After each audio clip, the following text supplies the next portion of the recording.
महान सिकंदर भारत आया। उसने एक फकीर के हाथ में एक चमकती हुई चीज देखी। पूछा, क्या है? वह फकीर बोला, बताऊंगा नहीं, बता नहीं सकूंगा। यह राज बताने का नहीं। लेकिन सिकंदर जिद पे अड़ गया। उसने कहा, हार मैंने माननी जीवन में कभी सीखी नहीं, जान कर रहूंगा। तो फकीर ने कहा, एक बात बता सकता हूं कि तुम्हारी सारी धन दौलत इस छोटी सी चीज के सामने कम वजन की है। सिकंदर ने तत्क्षण एक बहुत विशाल तराजू बुलाया और लूट का जो भी उसके पास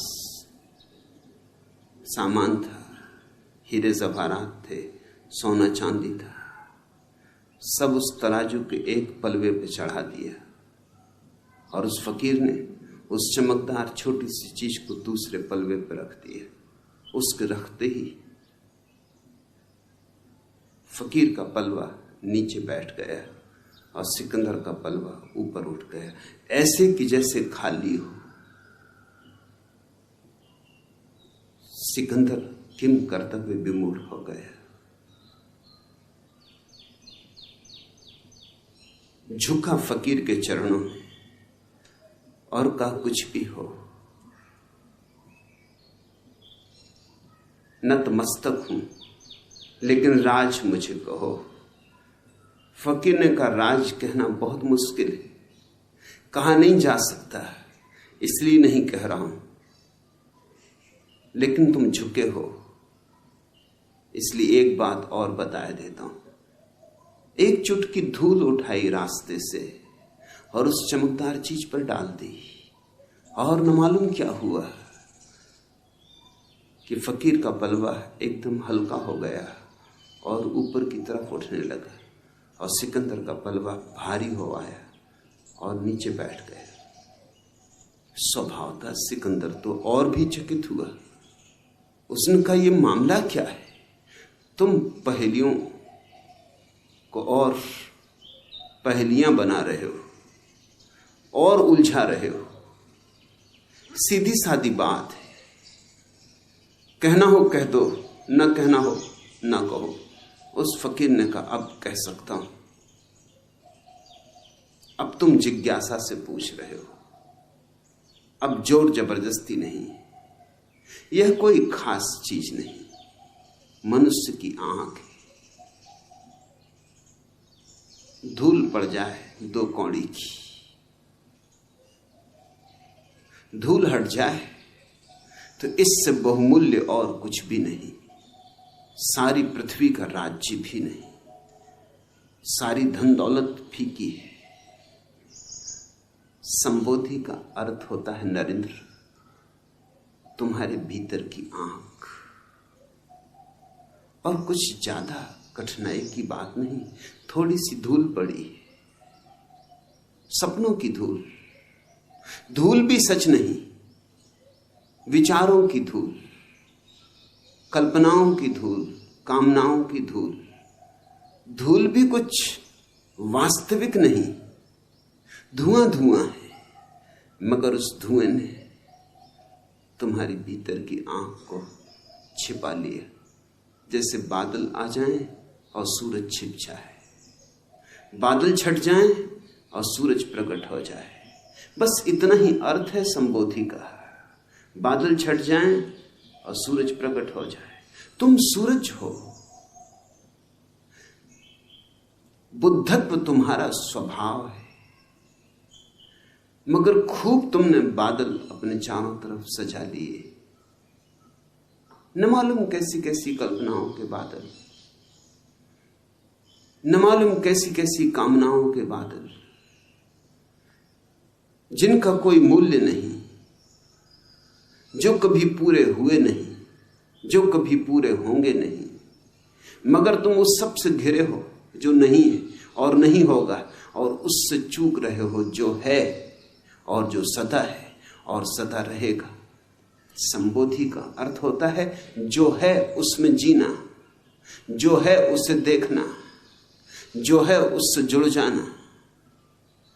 जो नहीं है उस पर पकड़ छोड़ देना। अतीत नहीं है और हम अतीत को पकड़े हुए। बीत गया कल, हम कितना संभाल कर रखे हुए, जैसे हीरे जवाहरातों को कोई संभाले। राख है, अंगारा भी नहीं, अब सब बुझ चुका। जैसे कोई लाशों को ढोए, ऐसा हमारा अतीत है। और या फिर हम भविष्य की कामनाओं में उलझे सेक चिल्ली हैं। हम सोच रहे हैं ऐसा हो, ऐसा हो, ऐसा हो जाए। कितने सपने तुम फैलाते हो, कितने सपनों के जाल बुनते हो, और इन दो चक्कियों के पाटों के बीच जो दोनों नहीं है, अतीत नहीं है, नहीं हो चुका, भविष्य नहीं है, अभी हुआ ही नहीं, इन दो नहीं के बीच जो है वर्तमान का छोटा सा क्षण, वो दबा जा रहा है। इन दो चक्कियों के बीच में तुम्हारा अस्तित्व पिसा जा रहा है।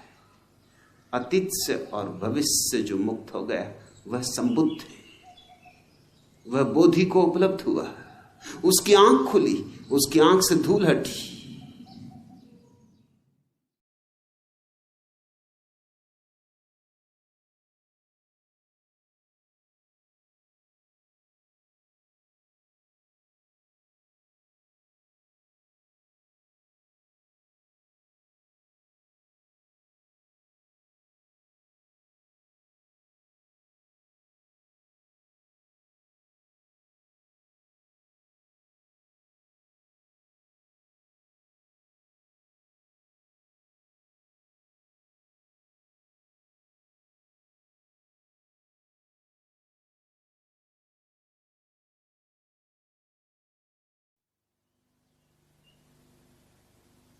महान सिकंदर भारत आया। उसने एक फकीर के हाथ में एक चमकती हुई चीज देखी। पूछा क्या है? वह फकीर बोला, बताऊंगा नहीं, बता नहीं सकूंगा, यह राज बताने का नहीं। लेकिन सिकंदर जिद पे अड़ गया। उसने कहा, हार मैंने माननी जीवन में कभी सीखी नहीं, जानकर रहूंगा। तो फकीर ने कहा, एक बात बता सकता हूं कि तुम्हारी सारी धन दौलत इस छोटी सी चीज के सामने कम वजन की है। सिकंदर ने तत्क्षण एक बहुत विशाल तराजू बुलाया और लूट का जो भी उसके पास सामान था, हीरे जवाहरात थे, सोना चांदी था, सब उस तराजू के एक पलवे पे चढ़ा दिया। और उस फकीर ने उस चमकदार छोटी सी चीज को दूसरे पलवे पे रख दिया। उसके रखते ही फकीर का पलवा नीचे बैठ गया और सिकंदर का पलवा ऊपर उठ गया, ऐसे कि जैसे खाली हो। सिकंदर किम कर्तव्य विमूढ़ हो गया। झुका फकीर के चरणों में और कहा, कुछ भी हो, नतमस्तक हूं, लेकिन राज मुझे कहो। फकीर ने कहा, राज कहना बहुत मुश्किल है, कहा नहीं जा सकता, इसलिए नहीं कह रहा हूं, लेकिन तुम झुके हो, इसलिए एक बात और बता देता हूं। एक चुटकी धूल उठाई रास्ते से और उस चमकदार चीज पर डाल दी, और न मालूम क्या हुआ कि फकीर का पलवा एकदम हल्का हो गया और ऊपर की तरफ उठने लगा, और सिकंदर का पलवा भारी हो आया और नीचे बैठ गया। स्वभाव था सिकंदर तो और भी चकित हुआ। उसने कहा, ये मामला क्या है? तुम पहेलियों को और पहेलियां बना रहे हो और उलझा रहे हो। सीधी सादी बात है, कहना हो कह दो, न कहना हो न कहो। उस फकीर ने कहा, अब कह सकता हूं। अब तुम जिज्ञासा से पूछ रहे हो, अब जोर जबरदस्ती नहीं। यह कोई खास चीज नहीं, मनुष्य की आंख है। धूल पड़ जाए 2 कौड़ी की, धूल हट जाए तो इससे बहुमूल्य और कुछ भी नहीं। सारी पृथ्वी का राज्य भी नहीं, सारी धन दौलत फीकी है। संबोधि का अर्थ होता है नरेंद्र, तुम्हारे भीतर की आंख। और कुछ ज्यादा कठिनाई की बात नहीं, थोड़ी सी धूल पड़ी है, सपनों की धूल। धूल भी सच नहीं, विचारों की धूल, कल्पनाओं की धूल, कामनाओं की धूल। धूल भी कुछ वास्तविक नहीं, धुआं धुआं है, मगर उस धुएं ने तुम्हारी भीतर की आंख को छिपा लिया। जैसे बादल आ जाएं और सूरज छिप जाए, बादल छट जाएं और सूरज प्रकट हो जाए। बस इतना ही अर्थ है संबोधि का। बादल छट जाएं और सूरज प्रकट हो जाए। तुम सूरज हो, बुद्धत्व तुम्हारा स्वभाव है, मगर खूब तुमने बादल अपने चारों तरफ सजा लिए। न मालूम कैसी कैसी कल्पनाओं के बादल,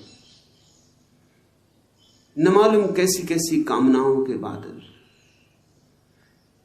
जिनका कोई मूल्य नहीं, जो कभी पूरे हुए नहीं, जो कभी पूरे होंगे नहीं।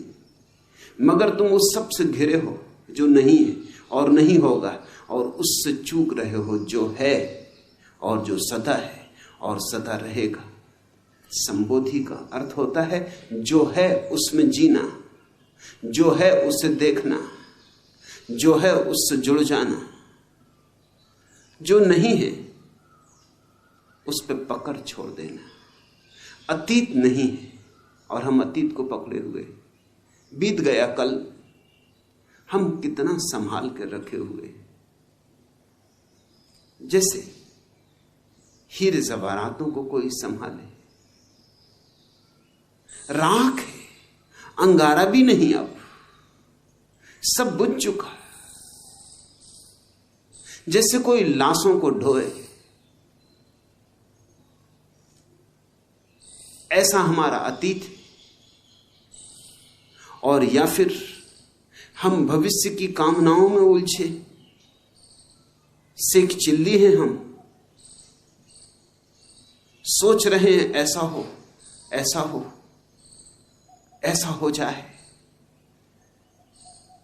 कितने सपने तुम फैलाते हो, कितने सपनों के जाल बुनते हो, और इन 2 चक्कियों के पाटों के बीच जो दोनों नहीं है, अतीत नहीं है, नहीं हो चुका, भविष्य नहीं है, अभी हुआ ही नहीं, इन 2 नहीं के बीच जो है वर्तमान का छोटा सा क्षण, वो दबा जा रहा है। इन 2 चक्कियों के बीच में तुम्हारा अस्तित्व पिसा जा रहा है। अतीत से और भविष्य से जो मुक्त हो गया वह संबुद्ध है, वह बोधि को उपलब्ध हुआ, उसकी आंख खुली, उसकी आंख से धूल हटी।